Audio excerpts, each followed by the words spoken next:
특송의 이제 됐죠. 이제는 괜찮죠. 예, 그러면 됩니다. 그래서 항상 바른 걸 바로 찾아 나아가면 됩니다.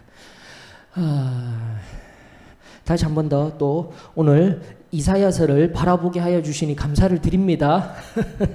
이제 얼마 안 남았습니다. 이사야 62장까지 왔기 때문에 이제 넉 장 남았습니다. 기대하는 마음으로 또다시 사모하는 마음으로 우리 나아갔으면 좋겠습니다. 오늘 62장 1절로부터 9절까지의 이사야서의 말씀입니다. 이사야 62장 1절로 9절 또 다 같이 통독하면서 지금 계속해서 60장 이후로는 굉장히 중요합니다.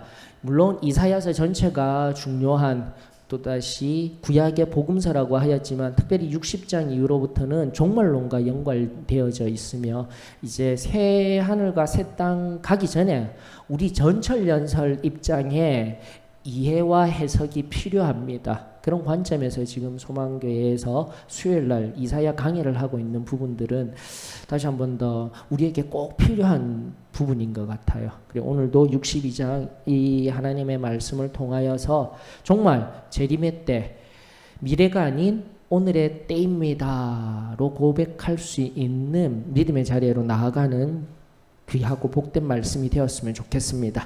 자, 이사야서 62장 1절로부터 9절입니다. 다 같이 함께 통독하십시다. 나는 시온의 의가 빛같이 예루살렘의 구원이 횃불같이 나타나도록 시온을 위하여 잠잠하지 아니하며 예루살렘을 위하여 쉬지 아니할 것인즉 이방 나라들이 내 공의를 묻 왕이 다 내 영광을 볼 것이요 너는 여호와의 입으로 정하실 새 이름으로 일컬음이 될 것이며 너는 또 여호와의 손에 아름다운 관 내 하나님의 손에 왕관이 될 것이라.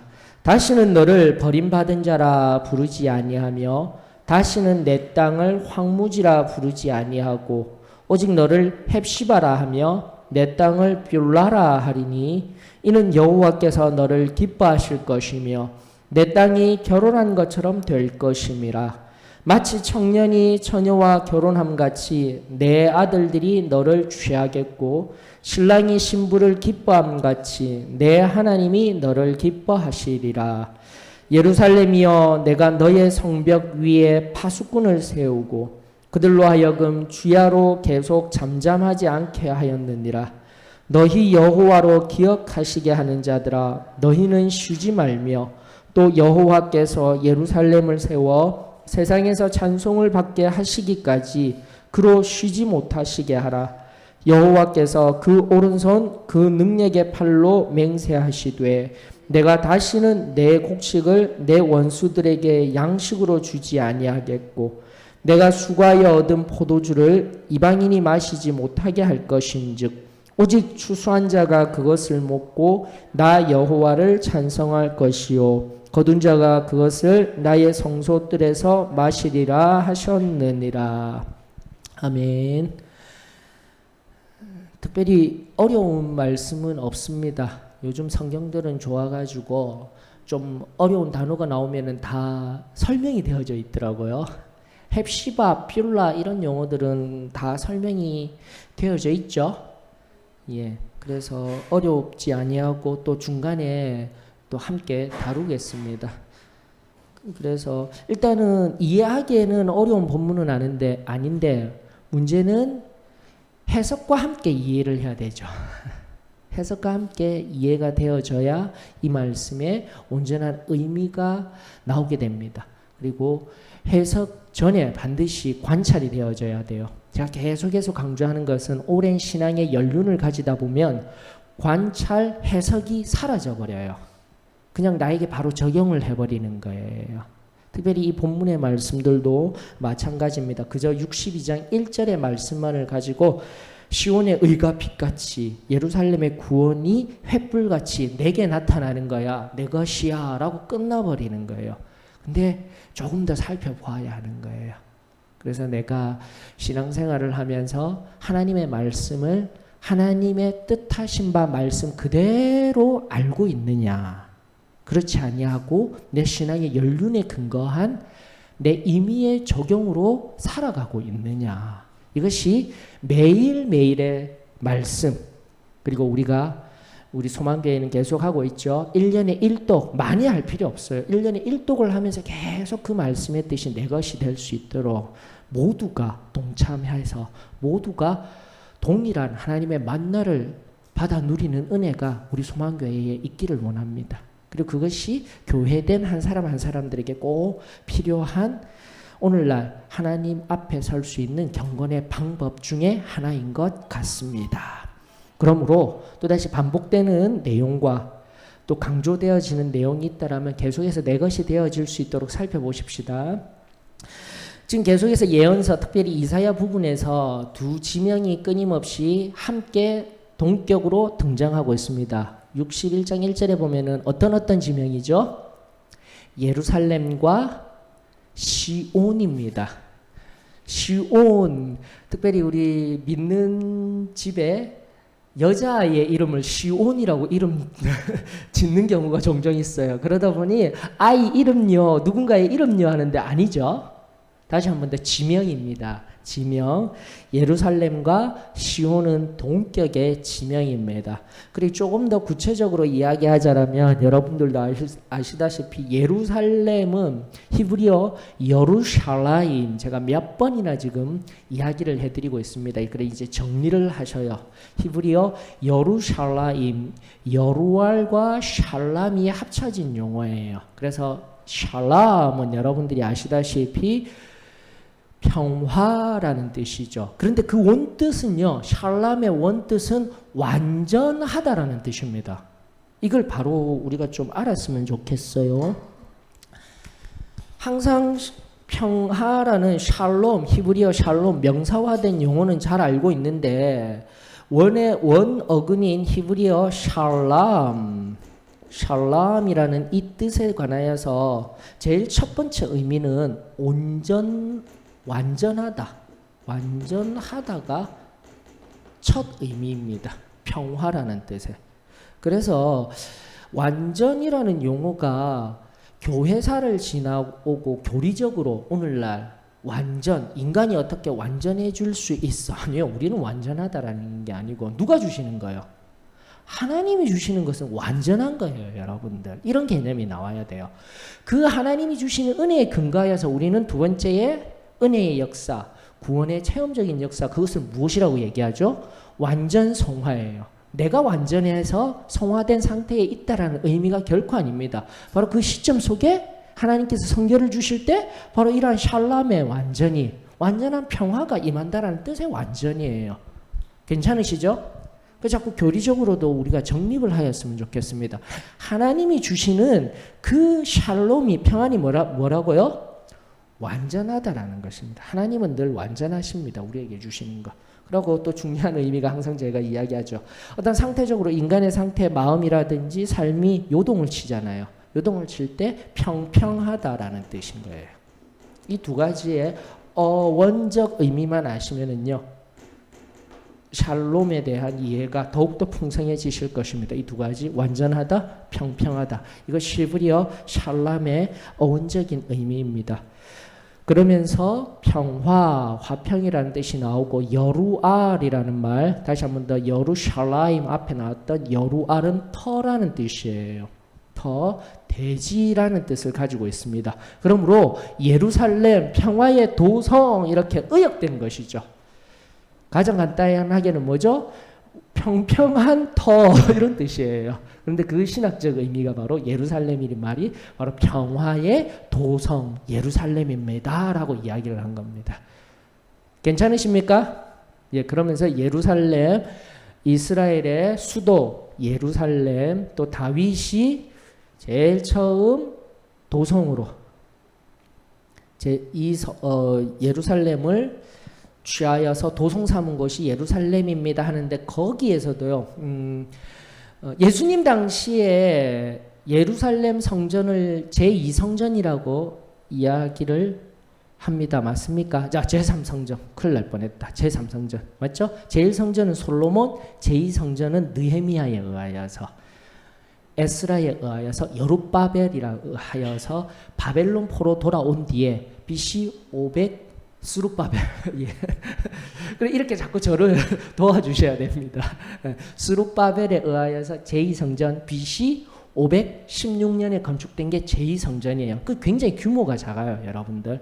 그러나 예수님을 기점으로 해서 성전, 예루살렘 도성 전체를 하게 되면 이런 개념을 가지셔야 돼요. 제3성전 헤롯이 만들었습니다. 헤롯 대왕이 만들어 놓은 예루살렘 성전을 만들고 예루살렘이 도시화일 때가 가장 커요. 그 다음이 솔로몬. 중간 쉽게 생각하셔요. 그 다음이 뭐예요? 다윗. 다윗이 처음 여기 예루살렘을 취하고 난 뒤에 그 도성은요 그렇게 크지가 않았어요. 여러분들이 이걸 조금만 이해를 하시면 됩니다. 자, 그리하였을 때 제일 처음 산등성이 같이 동산과 같은 낮은 구릉지대예요. 낮은 구릉지대였다라고 표현을 하고 있습니다. 그 구릉지대를 제일 처음 중심으로 하여서 예루살렘을 만들었을 때 그 구릉의 이름이 바로 시온인 거예요, 여러분들. 시온. 그러니까 제일 처음 예루살렘에서 제일 처음 요새화한 구릉의 이름이 뭐라고요? 시온인 거예요. 역사적으로는. 다윗이 제일 처음. 자, 그렇게 되면서 예루살렘과 시온이 예언서에 등장하게 되었을 때는 종말론적인 시각의 용어가 되는 거예요. 결국 예루살렘과 시온이 함께 나왔을 때는 종말의 새 하늘과 새 땅을 뭐라고 한다고요?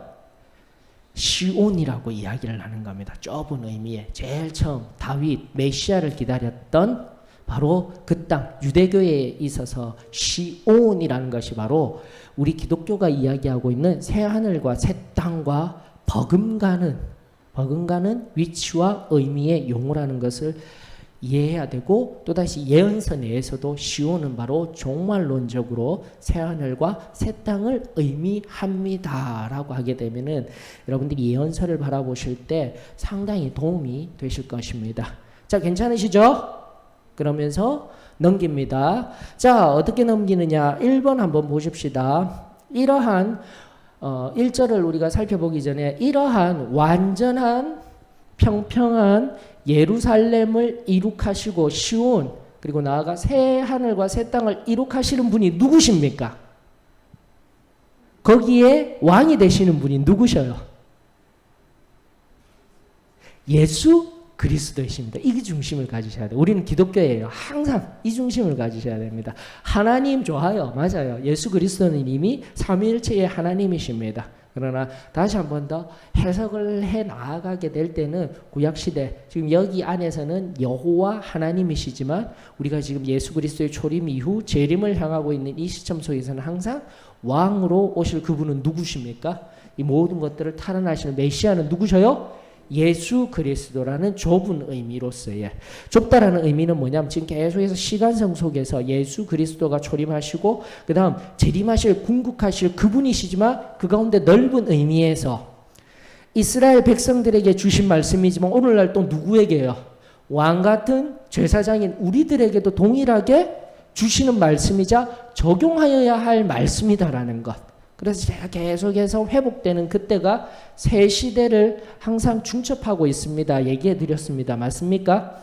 바벨론 포로기 이후에 다시 한 번 더 BC, 방금 나왔던 BC 516년을 기준으로 해서 회복. 그 다음 뭐죠? 예수님께서 십자가에 이 땅에 오시고 모든 죄를 물리치시고 부활하신 바로 그때로부터 승천하시고 궁극적인, 맞죠?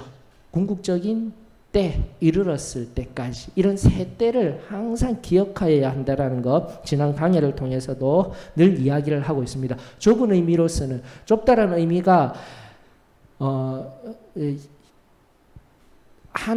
하나의 대상에게 초점이 맞췄다, 그렇게 생각하시면 돼요. 예수 그리스도, 좀 더 좁다라는 의미보다 현미경식으로 끊임없이 왕, 메시아, 여기서 말하는 너, 이런 분은 누구라고요? 예수 그리스도. 그러나 넓게는요, 이스라엘 백성들에게, 회복될 이스라엘 백성들의 나아가 어떻게 해요? 궁극적으로 재림의 때에 하나님 나라의 백성이 될 누구요? 우리들, 즉 교회된 우리들, 이 개념을 가지셔야 됩니다.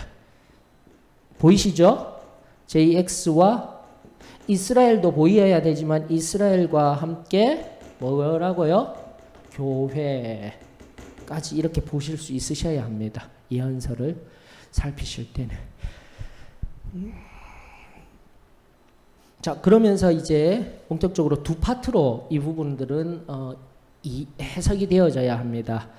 두 파트가 어떻게 해석이 되어졌냐면 잘 보셔요.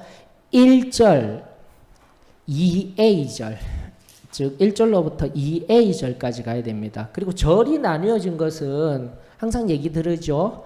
예전에 종교개혁 당시라든지 중세도 있습니다. 인쇄업자가 했다든지 어느 중세 수도사가 이 절을 만들었다라는 거 여러분들 아셔야 돼요. 절을 너무 신격화시키면 안 됩니다. 자, 그런 의미에서 지금도 마찬가지예요. 1절로부터 2A절까지 읽으셔야 됩니다. 어디까지? 이방 나라들이 내 공의를 왕이 다 내 영광을 볼 것이요. 여기까지 끊어야 되는 거예요. 다시 한 번 더 1, 2A절 그리고 3절입니다. 그러니까 2B절이 빠진다 생각하시면 되는 거예요. 괜찮으십니까? 예, 2B절 조금 이따가 다룰게요. 2B절은 뭐냐면은 너는부터 시작해서 될 것이며 보이시죠? 맞죠?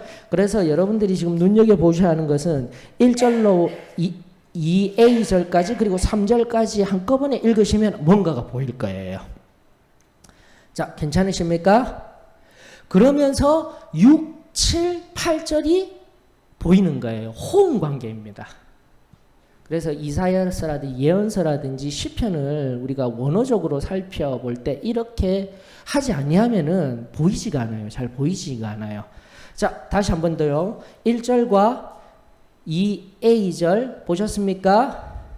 예, 그 다음 3절 그것을 하나로 묶고 그 다음에 6, 7, 8절을 묶으면 이게 뭐냐? 여호와의 일하심과 그에 따른 삼중직이 보이는 거예요. 정리되셨습니까? 여호와의 일하심 6, 7, 8절이 여호와의 일하심 그리고 그 속에 동일한 삼중직. 메시아 하면은 삼중직이 뭐였죠? 기름 부음 받은 자, 선지자, 제사장, 왕 맞습니까? 호응을 해주셔야죠. 성경도 지금 호응하고 있는데 자 어떻게 호응되고 있습니까? 여러분들 눈여겨보셔요. 1절과 6, 7절이 호응관계입니다. 잠잠하지 아니하며 쉬지 아니할 것인즉 1절에 보이시죠? 나타나도록 다음에 시온을 위하여 잠잠하지 아니할 것이요 예루살렘을 위하여 쉬지 아니할 것인즉 보이시죠? 자 그런데 6절 찾아보셔요. 잠잠하지 아니할 것이며 찾으셨습니까? 7절에는요. 쉬지 아니할 것인즉 찾으셨죠. 자, 이러면 되는 거예요. 자, 이것이 바로 선지자와 제사장의 직분을 이야기하고 있습니다. 잠잠하지 아니할 것은 어떻게 해요? 6절에 보니까 예루살렘이여 내가 너의 성벽 위에 파수꾼을 세우고 그들로 하여금 주야로 계속 잠잠하지 않게 하였느니라. 너희 여호와로 기억하시게 하는 자들아 너희는 쉬지 말며 충분히 보이실 것입니다. 이것이 바로 파수꾼 선지자가 되어서 너희 여호와로 기억하시게 하는 자들아 여호와 하나님을 끊임없이 기억하여 백성들에게 어떻게 해요? 선포하는 자들 잠잠하지 아니하고 끊임없이 외치는 자들 곧 그들이 누구입니까? 선지자들. 어둠이 몰려옵니다. 적이 몰려옵니다. 시대의 아픔과 고통 속에서 하나님의 뜻을 온전히 증거하던 선지자가 보이시면 되는 거예요. 다시 한 번 더 잠잠하지 아니할 것이요. 이것은 바로 선지자의 입술을 나타내는 아주 중요한 본문이죠. 자, 7절은요. 또 여호와께서 예루살렘을 세워 세상에서 찬송을 받게 하시기까지 그로 쉬지 못하시게 하리라. 여기서 그는 3인칭 앞에 여호와를 나타내고 있습니다. 여호와로 쉬지 못하시게 하라. 여호와를 쉬지 못하시게 하라. 어떻게 해요? 찬송함으로요. 즉 제사장은 우리 늘 계속해서 배우시고 계십니다. 계시적인 차원에서 하나님과 인간, 선지자와 제사장 어떻게 틀리죠? 방향성에서 틀리다고 하였습니다. 하나님의 말씀을 인간에게 이 방향성으로 전하는 자가 누구예요? 선지자. 그리고요, 구약의 관점에서 인간의 죄라든지 하나님 앞에 감사하는 것들, 그 모든 것들을 하나님께 올려드리는 이 방향성에 있는 사람은 누구예요? 제사장. 아주 쉬워요, 여러분들. 선지자, 제사장을 따로 구분하시지 마셔요. 선지자, 제사장. 다시 한 번 더. 이렇게 1절 속에 나와 있는 잠잠하지 아니하며 선지자 6절과 호응하고 있었으며 쉬지 아니할 것인즉 찬양하며 결코 하나님 앞에 쉬지 아니하도록, 결국은 졸지도 주무시지 아니하도록 언제나 우리의 찬양을 받으시고 우리의 기도를 들으시고 응답하시는 분이 될 수 있도록 제사장직이 보이는 거예요. 예. 아멘이시죠? 그리고 하나가 남은 게 뭡니까? 이제는 한꺼번에 연하여서 2a절과 3절을 보시는 거예요. 2b절 잠깐 뜯어내고요. 2a절과 3절, 2a and 3절, 그리고 비교되는 게 8절이 호응이 되는 거예요. 마지막 하나 남은 것 무엇입니까? 왕의 모습이 보이는 거예요. 자, 2a 뭐라고 하고 있습니까? 이방 나라들이 내 공의를 묻 왕이 다 내 영광을 볼 것이요. 보이시죠? 그리고 나서 3절 뭐라고 이야기하고 있습니까? 너는 또 여호와의 손에 아름다운 관, 내 하나님의 손에 왕관이 될 것이라.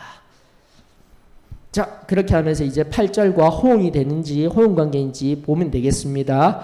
여호와께서 그 오른손, 그 능력의 팔로 맹세하시되 내가 다시는 내 곡식을 내 원수들에게 양식으로 주지 아니하겠고 내가 수고하여 얻은 포도주를 이방인이 마시지 못하게 할 것인지. 왕의 사역입니다. 철저하게 대적들을 막고 내가 가지고 있는 곡식, 포도주, 내 것을 대적들에게 뺏기지 아니하는 강력한 팔과 같은 역할을 하며 그 오른손의 강력한 팔에 들려진 것이 뭐라고 성경은 이야기하고 있습니까? 왕관이라고 이야기하고 있습니다.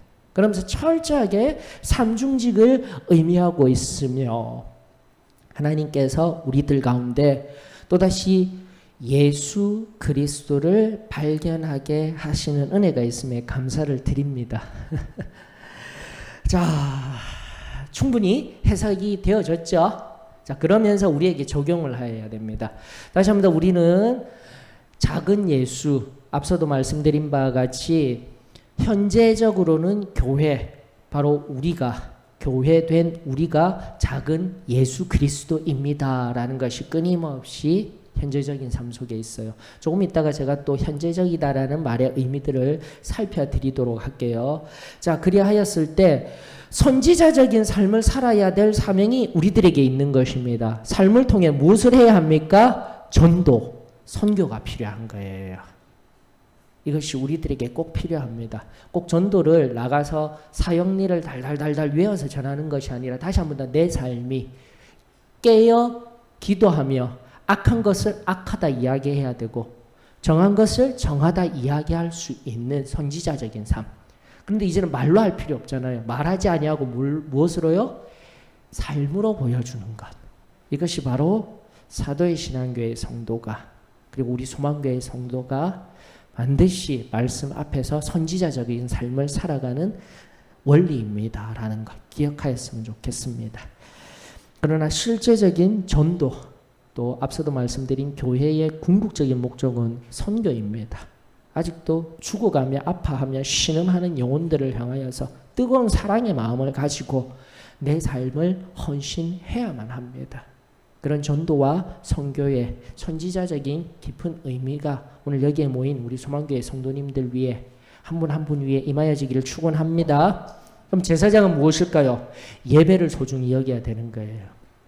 다시 한 번 더 공예배, 우리 주님의 이름으로 선포되어지고 교회가 아무리 오늘날 권위가 없어지고 무질서한 영적인 상황 속에서 하나님 앞에 예배가 계시되어지고 선포되어지고 하는 그 자리에 우리 하나님의 자녀들이 나오지를 아니하면 결국은 교회가 약해져 가고 식어져 가는 이유는 다른 곳에 있지 않습니다. 하나님의 자녀가 되었으며 제일 처음 끊임없이 반응하는 자리는 예배의 자리입니다. 우리 그것을 잊지 아니하였으면 좋겠습니다. 예배를 통하여서 무엇을 합니까? 하나님을 찬양하고 하나님께 영광을 올려드리고 높여드리는 것이 필요한 거죠, 여러분들. 저와 여러분들의 제사장적인 삶이 되어지기를 원합니다. 그래하고 나서 우리 무엇이 있나요? 기도의 자리. 나만 열심히 탄원하지 말고 어떻게 해요? 중보할 수 있는 자리. 중보 기도가 더욱더 넓어졌으면 좋겠어요. 예배를 통해서. 내 것만 가지고 기도하는 인생이 아니라 다시 한 번 더 중보자로서, 이 시대의 중보자로서 제사장됨의 의미들을 예배를 통해서 살필 수 있는 저와 여러분들이 되었으면 좋겠습니다. 자, 세 번째는 왕이 되어져야 돼요. 왕이 되어져야 하기 때문에 죄를 통해 죄와 싸우는 그런 개념일까요? 아니에요. 저는 이 개념을 이제는 정확하게 했으면 좋겠어요. 누렸으면 좋겠습니다, 여러분들. 왕으로서 누리고 계십니까? 나는 왕족이야 이러고 살아가고 계십니까? HK 왕족 아시죠? 헤븐리 킹덤. 제가 계속 이야기하고 있지만 여러분들 그런 자부심을 누리고 살았으면 좋겠어요. 우리 기독교인들은 그런 누림이 있었으면 좋겠습니다. 어찌됐든 고대 세계의 가장 오래된 제도가 뭐냐면 입헌군주제예요. 조금만 살펴보세요. 입헌군주제의 의미, 입헌이라는 말은 빼고 봉건제, 죄송해요. 입헌군주제보다는 봉건제. 그러니까 대왕이 있어요. 그 대왕 밑에 뭐죠? 영주들이 있는 거예요. 토지를 내어주고 영주들. 바로 저와 여러분들이 영주와 같은 사람들이에요. 예수 그리스도가 진정한 왕이시라면 우리는 뭐예요? 그분의 평화와 샬롬, 기쁨, 이 모든 것들을 나누어주는 영주와 같은 자들이에요. 그래서 성경에 보면은, 근데 이거 오늘 또 지금 잠깐 다룰 겁니다. 그래서 우리는 성경에 지금도 천년왕국 시대를 넘어서 새 하늘과 새 땅에 이르기까지 계시록이 이야기하는 그러한 상태를 뭐라고 이야기를 하냐면은, 여러분들 한 번씩은 꼭 보셨을 거예요. 계시록에 왕 노릇하리라. 보셨죠? 그런데 이게요, 여러분 좀 이상하지 않아요? 왕 노릇하리라. 계시록 20장 4절 6절 한번 보십시다. 보셨죠? 하니까 가물가물 하시면은 이제 보면 되잖아요. 우리 요한계시록 오늘 조금 좀 이제 깊고 넓게 가십시다. 20장 4절 보십니다. 계시록 20장 4절. 또 내가 보자들을 보니, 자, 20장이 천년왕국이 시작되는 겁니다. 지금 계속 강조합니다. 60장부터는 천년왕국의 때라고 하였습니다. 65장 18절로부터 새하늘과 새 땅이에요. 이사야서 구분 반드시 바로 하셔야 됩니다. 우리가 천년왕국설, 전천년설을 따르고 있는 우리들에게 해석은 반드시 바로 해야 돼요. 그렇지 않으면 여기 갔다 저기 갔다 오늘날의 무천년설, 후천년설 여기 휩쓸려가요. 종말론을 잘못 이해하게 됩니다. 자, 20장 4절. 또 내가 보자들을 보니 거기에 앉은 자들이 있어 심판하는 권세를 받았더라. 또 내가 보니 예수를 증언함과 하나님 말씀 때문에 목배임을 당한 자들의 영혼들과 또 짐승과 그의 우상에게 경배치 아니하고 그들의 이마와 손에 그의 표를 받지 아니한 자들이 살아서 그리스도와 더불어 천년 동안 왕노릇하니. 맞죠? 6절에도 있네요. 이 첫째 부활에 참여하는 자들은 복이 있고 거룩하도다. 저는 믿습니다. 우리 모두가 이 첫째 부활에 참여하는 은혜가 있기를 원합니다. 바로 휴거의 때죠. 휴거의 때 첫째 부활을 의미하고 있습니다. 둘째 사망이 그들을 다스리는 권세가 없고 도리어 그들이 하나님과 그리스도의 제사장이 되어 천년 동안 그리스도와 더불어 왕노릇하리라. 아멘. 근데 조금 안 이상하셔요? 저는 어감이 이상해요. 왕 노릇. 이 노릇이라는 헬라어가 바실류어예요. 바실류어라는 뜻인데 왕을 포함한 용어 맞습니다. 바실레이아 해서 왕국이라고도 번역이 되어지거든요. 왕을 포함하기 때문에 왕 노릇이라고 했는데 아니요. 이렇게 번역을 하면 안 될 것 같아요. 뭐 제가 어떻게 신학자도 아니고 하지만 성경을 바라보면서 항상 느끼는 것은 뭐냐면은 노릇이라는 우리 국어 사전적 의미는 그 직책을 낮잡아 이르는 말이에요. 노릇한다. 지가 왕노릇한다. 이럴 때 사용하는 용어인데 모두가 일반적으로 생각할 수 있는 노릇의 용어가, 근데 이거 잘못된 거예요. 왕노릇을 하는 게 아니라 왕처럼 누리리라 해요. 다시 처음으로 돌아가서 왕이 있고 대왕이 있으면은 영주와 같은 그런 삶을 누린다라는 표현이 돼야 되는데 왕 노릇하다 이거는 조금 제가 늘 성경을 볼 때마다 조금씩 제가 좀 속상해요. 속상해요. 근데 이게 왜 이렇게 되었냐면은 로마서 5장 21절로 한번 가보십시다. 그래서 이 바실료라는 용어가 총 18번 나오는데 임금됨 마태복음에서는 이렇게도 번역되어지고 하는데 왕 노릇으로 번역된 것은 총 바실료라는 헬라어는 총 신약에 18번 그러나 왕 노릇으로 번역된 게 11번이에요. 이거 명확하게 구분하십시오. 그러면서 로마서 5장 21절 때문에 이게 오류가 좀 생기지 않았나 싶어요. 이제 한번 보십시다. 로마서 5장 21절에 이런 말씀이 있습니다. 이는 죄가 사망 안에서 왕노릇한 것 같이 이건 맞아요. 맞습니까? 죄가 사망 안에서 왕노릇 이럴 때는 우리가 낮잡아 부르면서 사망 안에서 왕노릇을 하든 죄가 무슨 노릇을 하든 이럴 때는 사용할 수 있는 것 같아요. 이 바실레이가 왕노릇 한 것 같이 되는데 은혜도 또한 의로 말미암아 이때는 뭐예요? 왕처럼 누리리라 이렇게 저는 번역이 되었으면 좋겠어요. 저 개인적인 견해입니다. 그래서 이런 부분에 있어서는 한 번 더 조금만 더 우리가 성경을 다듬어서 성경 원어에 근거한 어감을 가졌으면 좋겠어요. 충분히 좋으시죠? 예, 노릇이라는 의미에 관하여서 다시 한 번 더 지금 일반화된 용어로서는 조금 사용을 좀 지양해야 할 용어인 것 같다라는 생각이 들면서 다시 한 번 더 우리가 왕으로서의 삶은 뭔가 전투를 해야 되고 누군가를 막아야 되고 그것은 고대의 왕의 의미입니다. 그러나 지금 신약을 넘어서 예수 그리스도의 은혜와 더불어 나아가는 왕의 삶이라는 것은 내가 먼저 은혜를 경험하고 내가 먼저 그 큰 기쁨 속에서 다른 사람들에게 그 누림을 흘려보내는 인생, 진정한 왕의 권리들을 누리는 인생, 저와 여러분들의 인생이 되었으면 참으로 좋겠습니다. 예. 자, 그러면서 두 번째 중요한 의미들을 또 찾아보십시다. 빠진 것들을 이제 또 살펴보게 될 건데요. 여러분들 이름이라는 것은 어떤 의미가 있나요? 이름 하면은 사람 이름뿐만이 아니죠. 얘도 이름이 있죠. 본질, 좋아요. 막 굉장히 철학적인 의미가 나왔습니다. 본질이라는 뜻도 나올 거예요. 얘 이름은 뭐예요? 볼펜. 얘 보고 볼펜 하면 안 되겠죠. 그래서 이름은, 그럼 얘는요? 수건이죠. 볼펜 하면 안 되겠죠.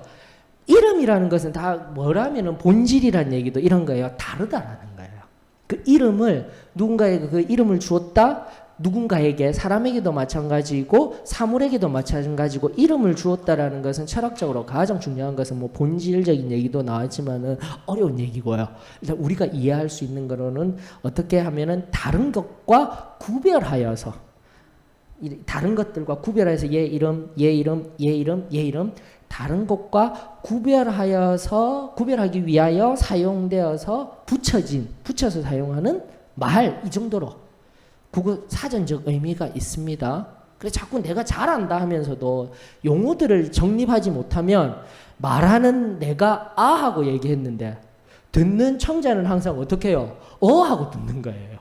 개념 정립을 하지 않으면 우리가 성경 공부를 할 때나 항상 제가 이런 부분들을 소중하게 중요하게 여기기 때문에 설명들이 많아지는 겁니다.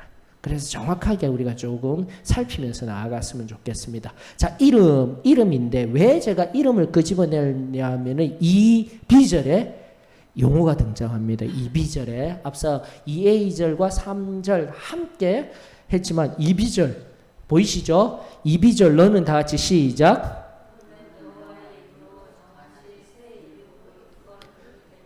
바로 여기에 새 이름이라는 의미를 좀 찾아야 돼요. 쉔 하다시로 되어져 있습니다. 쉔 하다시, 쉔 이름과 하다시 새 것이라는 것이 합쳐진 용어입니다. 새 이름.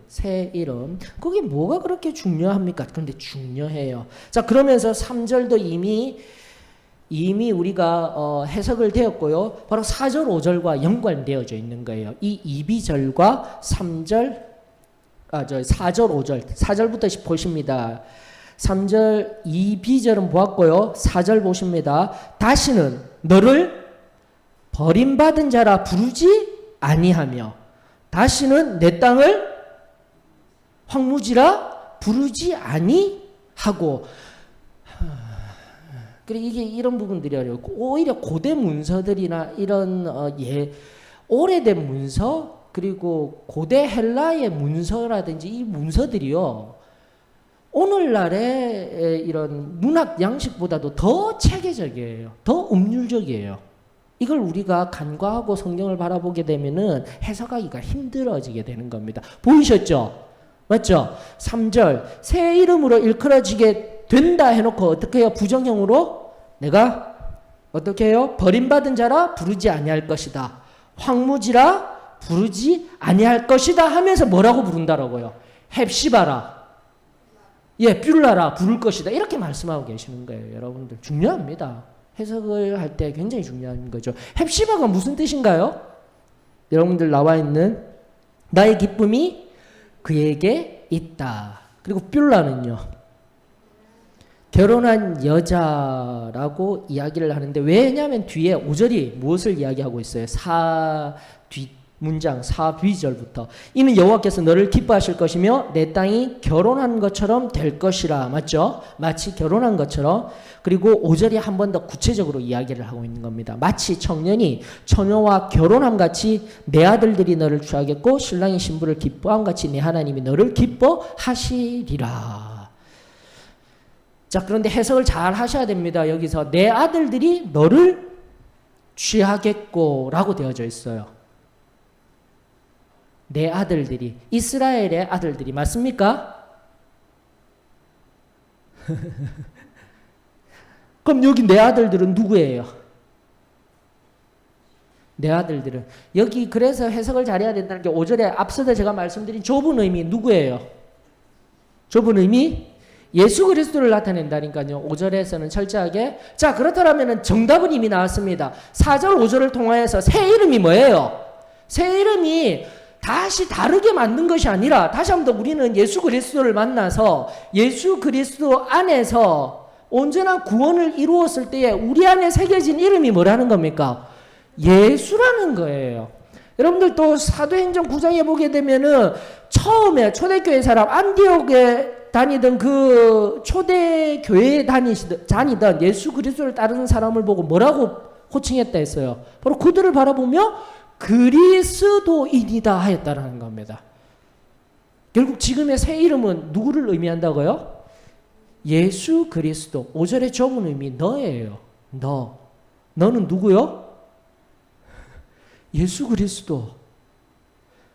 그리고 하나님이 너를 어떻게 하시겠다고요?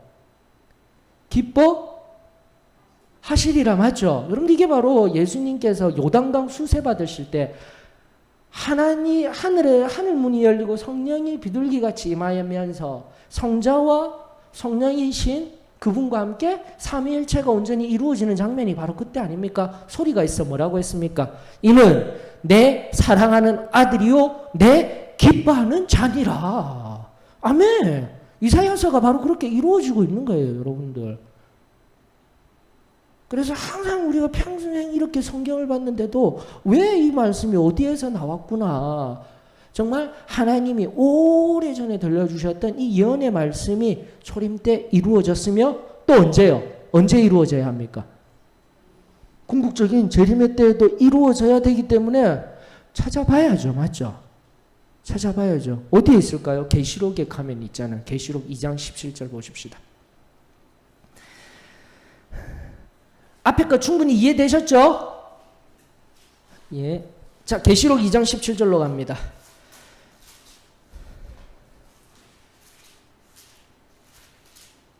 계시록 2장 17절입니다.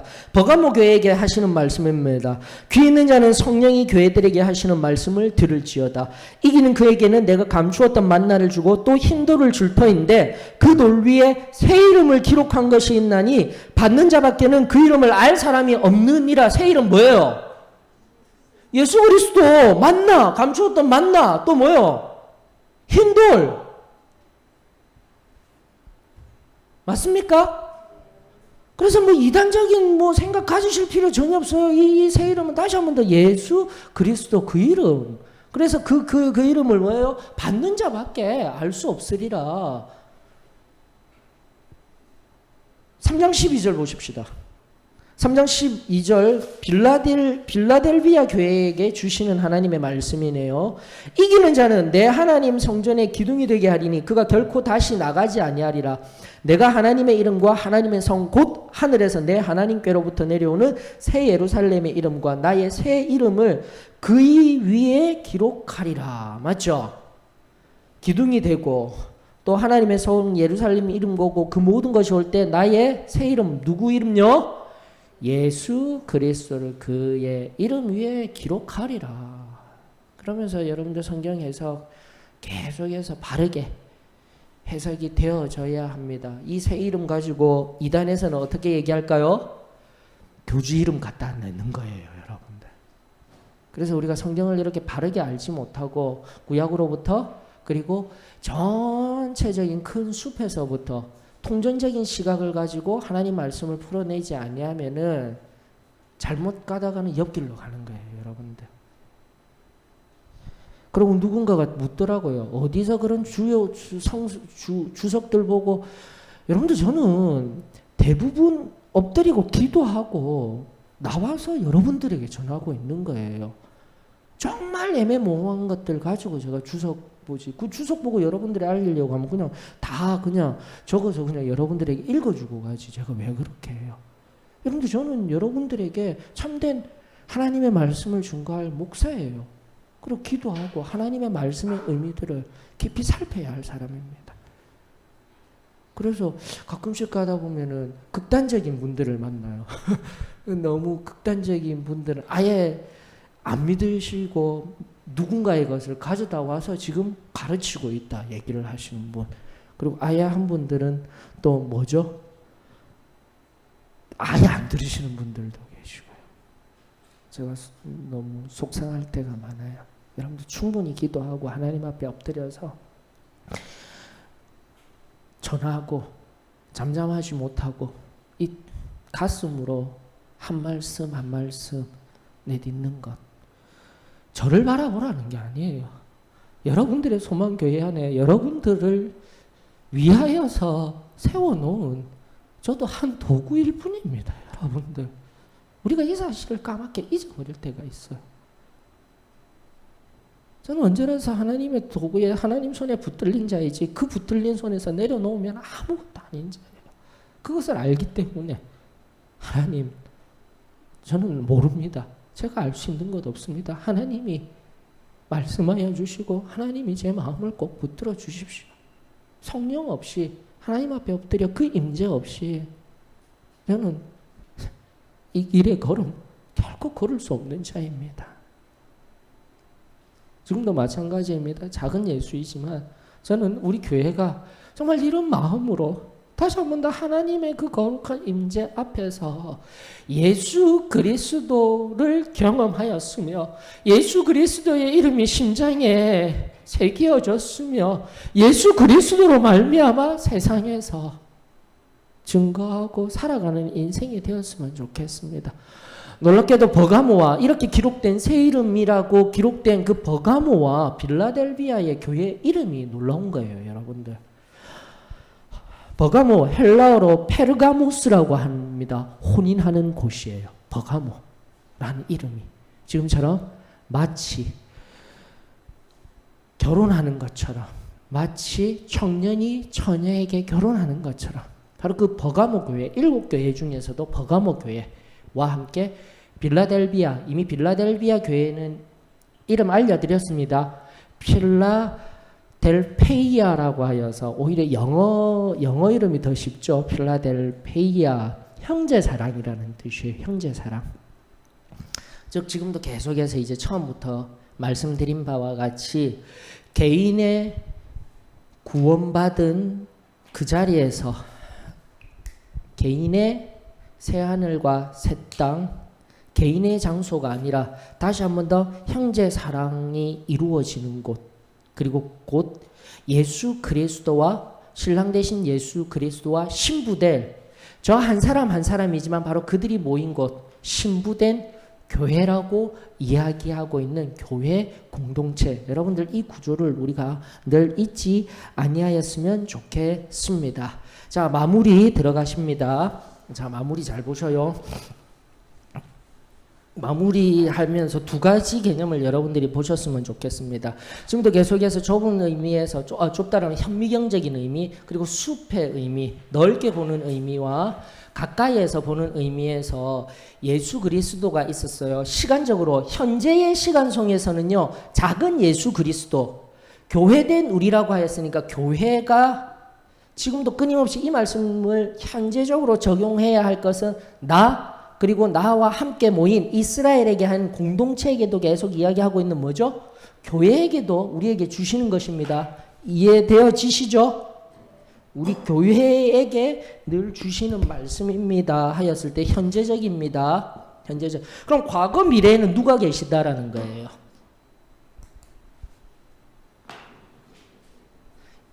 예수가 계신 예수. 그 다음에 또요?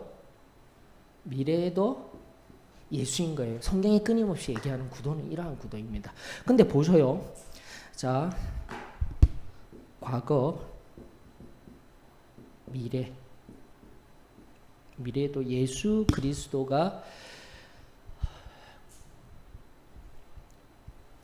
그리스도가 과거와 미래성 속에서 왜 자꾸 이런 말씀, 예수 그리스도로 말미암아 우리는 지금 교회가 되어졌던 거예요. 맞죠? 지금도 끊임없이 이 길을 걷고 마지막에 어디를 향해 가고 있어요? 예수 그리스도예요. 엄밀하면은 구약 성경의 예언서들이 다 이런 구도예요. 이걸 우리가 바로 알아야 됩니다. 그리고 은혜 받았던 시점에서 끝나는 것이 아니라 시간이 있기 때문에 성화라는 그 삶이 있기 때문에 교회가 필요한 거예요. 나 혼자 신앙생활을 하는 게 아니에요. 철저하게 성경은 끊임없이 우리에게 공동체, 구약의 개념으로서는 이스라엘이라는 민족, 그리고 우리가 사도행전 이제 2장을 넘어섰지만 성령에 의한 교회, 성령에 의한 한 사람 한 사람이 모인 교회라는 개념이 끊임없이 나와야 된다는 거죠.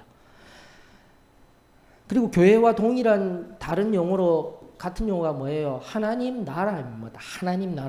하나님 나라. 예수 그리스도가 왕이신 하나님 나라.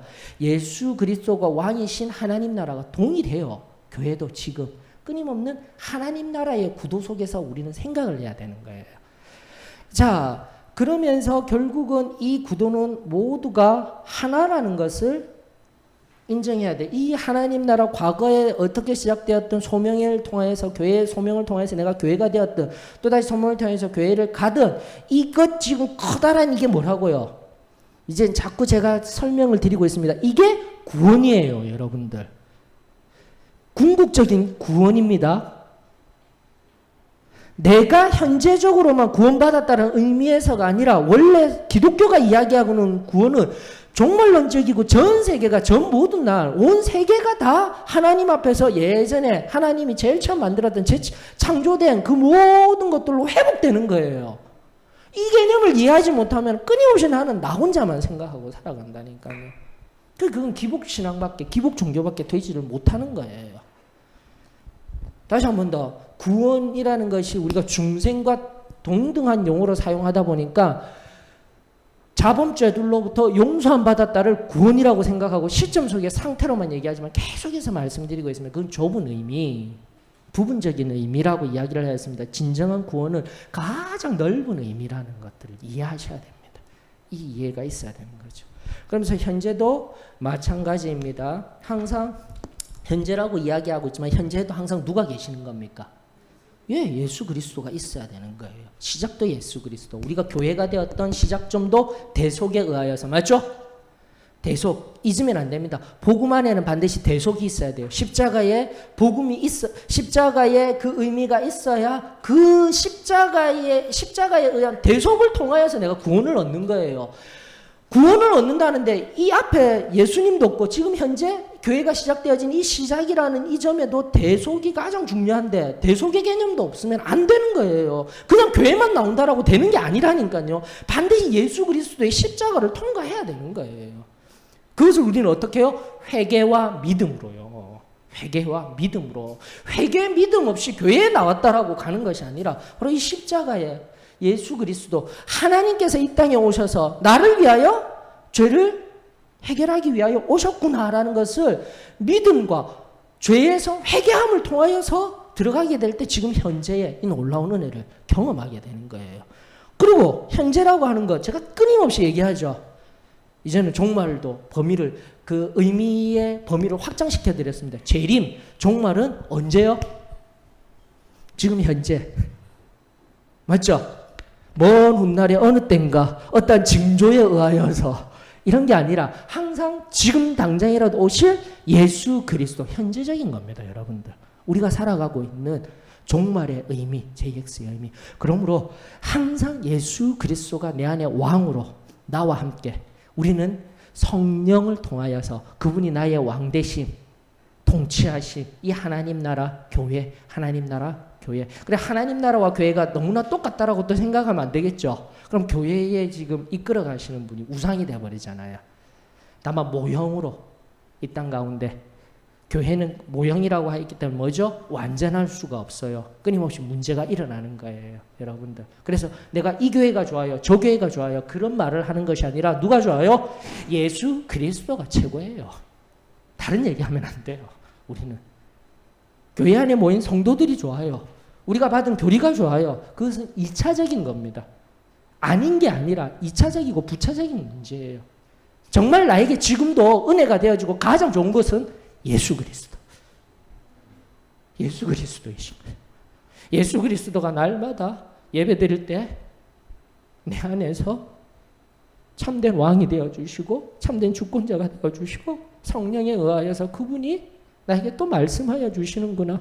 그 말씀이 나로 이 길을 걷게 하는구나. 예수 그리스도가 머리 되어 각 지체가 된 이 교회가 있으니 이 한 몸 된 지체가 있으니 너무 감사하구나. 예수 그리스도로 말미암아. 이게 기독교예요, 여러분들. 이게 기독교예요. 다시 한 번 더 하나님의 말씀의 깊음과 넓음, 그 장성한 분량에까지 자라. 예수 그리스도의 그 장성한 분량에까지 자라. 예수 그리스도가 내 안에 충만하여지고 예수 그리스도로 말미암은 은혜가 저와 여러분들에게 가득가득 흘러넘치기를 원합니다. 결국 여기에서 끊임없이 예수라고 하고 있지만은 삼위일체입니다. 이것도 잊지 말아야 돼요. 안 그러면 또다시 하나의 이단이 있죠. 오직 예수 그리스도의 이름만으로 우리는 그것을 말하지 않습니다. 다만 예수 그리스도의 그 성자 하나님의 사랑을 이야기하고 있고요. 이때도 늘 함께 하셨던 성부 하나님, 그리고 지금도 우리 가운데 끊임없이 그 놀라운 사랑과 당신의 뜻을, 아버지의 뜻을 적용하고 계시는 성령 하나님, 그 삼위일체의 하나님을 믿습니다. 그리고 그분을 사랑합니다. 그분과 함께 지금 걸어갑니다. 이것을 잊지 마십시다. 이것이 첫 번째, 지금 가장 중요한 의미였고요. 오늘 정말 중요한 의미들이 많이 나와요. 두 번째 의미가 뭐냐면은요. 여러분들 마지막 9절 한번 보셔요. 9절이 바로 통합적인 의미입니다. 오직, 그렇죠? 다 같이 읽어봅니다. 시작. 9절 시작. 오직 추수한 자가 그것을 먹고 나 여호와를 찬송할 것이요 거둔 자가 그것을 나의 성소뜰에서 마시리라 하셨느니라. 그리고 우리 또 한 청년도 오늘 본질 이런 얘기하는데 여러분들 사건이라는 것이 있기 위해서는요 세 가지가 필요합니다. 세 가지 구성이 필요해요. 요소가 필요해요. 근데 사건이 뭐냐면 사건이 이루어져서 무엇이 되어지냐면은 삶이 되는 거예요. 간단하게, 아주 간단하게 이야기를 합니다. 사건이 모여져서 우리에게는 시간이 있는 겁니다. 사건. 지금도 사건 했지만 다 틀린 사건 A, 사건 E, 사건이 그렇게 말한 거예요. 여러분들 그런 개념을 잡으시면 돼요. 그러면 삶이라는 게 보여요. 근데 그 사건의 세 요소가 뭐냐면 첫 번째 존재입니다. 존재라는 것은 지금 내가 말하고 있죠. 이런 것도 있죠. 성경책도 있죠. 이게 존재예요. 그 다음 두 번째가 뭐냐면 공간입니다. 지금 여기. 공간의 개념 아시죠? 하나가 뭘까요? 지금도 말했죠. 사건 속에서도 삶이 되어진다. 시간이 필요한 거예요. 시간이 필요한 거예요. 이 교리적으로 굉장히 중요한 겁니다. 여러분들. 자, 그리하였을 때 제가 9절에서 살핀 것은 결국 풍족함이 보여요. 주 안에서의 추수한 자가 그것을 먹고, 다시 한 번 더 이 모든 것들을 이루며 추수한 자가 그것을 먹고 또다시 나 여호와를 찬송하리이다 라고 하고 있죠. 찬송하고 있는 존재의 상태가 보여요. 보입니까? 뭐 그렇게까지 얘기하면 거기 사건 아닙니까 하는데 잠시만요. 자꾸 어렵게 들어가지 말고 그냥 존재가 보인다고 하십시다. 맞죠? 보셨죠? 기뻐하는 찬송하고 있는 게 보여요. 두 번째는 뭡니까? 나의 성소들에서, 맞죠? 장소, 공간이 보입니다. 근데 하나가 뭐예요? 시간적인 요소가 보이질 아니에요. 이게 굉장히 중요한 부분입니다. 교리적인 해석을 하게 될 때. 그래서 제가 찾아봤어요. 찾아보니까 무엇이 보이냐면 영원히라는, 제가 원하는 것은 영원히, 그래야 이게 새 예루살렘과 새 땅의 의미인데, 이사야서에 지금 60장 이후로 영원히가 어디에 나오고 있냐면 이사야 60장 21절에 한번 나왔고요.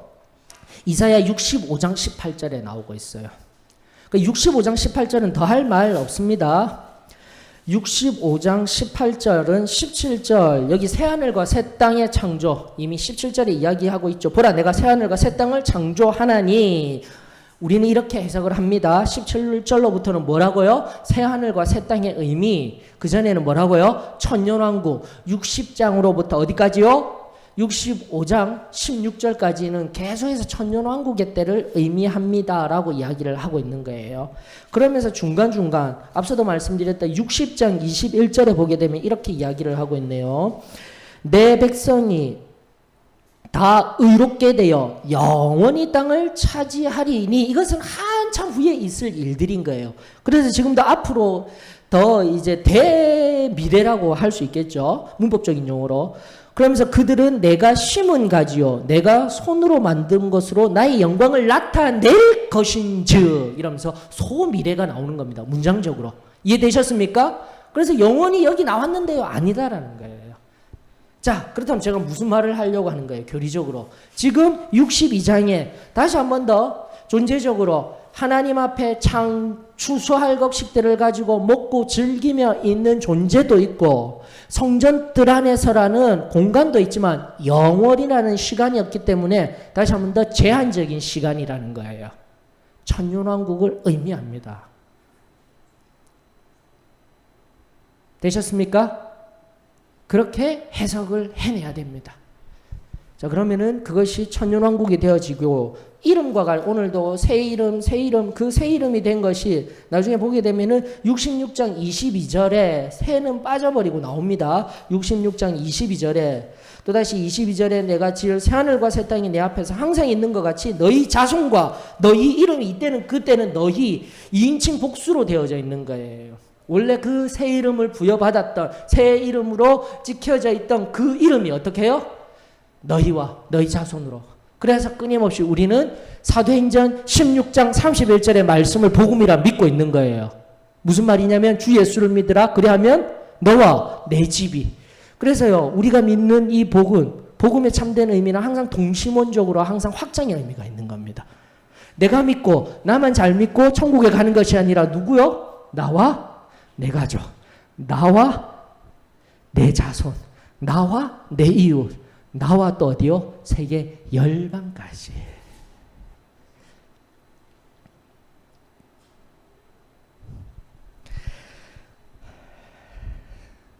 시작하기 전에 이제 우리 이진영 자매에게 오늘 이것을 어떻게 잘 전하고 어떻게 해야 할까 기도를 좀 해주세요 했는데, 정말 오늘 지금 계속해서 60장 이후로 한 말씀 지금 한 달락들이 우리 지금 오늘 정말 곧 오실 주님 앞에서 굉장히 귀한 한 말씀 드립니다. 혹시라도 부족한 종이 전함에 있어서 부족하고 이렇게 짧은 지식으로 전하는 것이 있다면 용서해 주시고, 지금 이 순간 이제 기도하며 하나님이 또다시 우리에게 만져주시며 들려주신 말씀과 함께 또 세밀한 가르침을 허락하여 주실 줄 믿습니다. 저는 항상 늘 그것이 고민이에요. 제가 그냥 열심히 준비해서 잘 전하고 있구나 하지만은 항상 들으시는 우리 분들은 생각보다 많이 어렵다라고도 얘기도 하시고 힘들어 하시기도 하셔서 어떻게 전할까 늘 겸손히 엎드리고 묻고 있습니다. 더 잘 이해되고 쉽게 할 수 있도록 기도로서 중보해 주시면 좋겠습니다. 그러니까 요즘 제가 약해져 가는 거예요. 조금씩 말씀을 더 깊이 들어가고 제 편에서는 더 깊이 들어가고 더 많이 알아져 가다 보니까 내가 참으로 모르는구나. 말 한마디 성령 안에서 이 생명의 어느 하나를 잘못 증거함으로 말미암아 나비 효과와 같이 어떠한 일이 일어날지 부정적인 효과가 일어날지 제가 늘 조심스러워지기 시작하더라고요. 기도를 많이 해주시고 저도 기도 많이 하며 준비하겠습니다. 우리 또 수요 이 시간 주 안에서 늘 나가는 그 걸음 저와 여러분들과 함께하기를 주의 이름으로 축원합니다.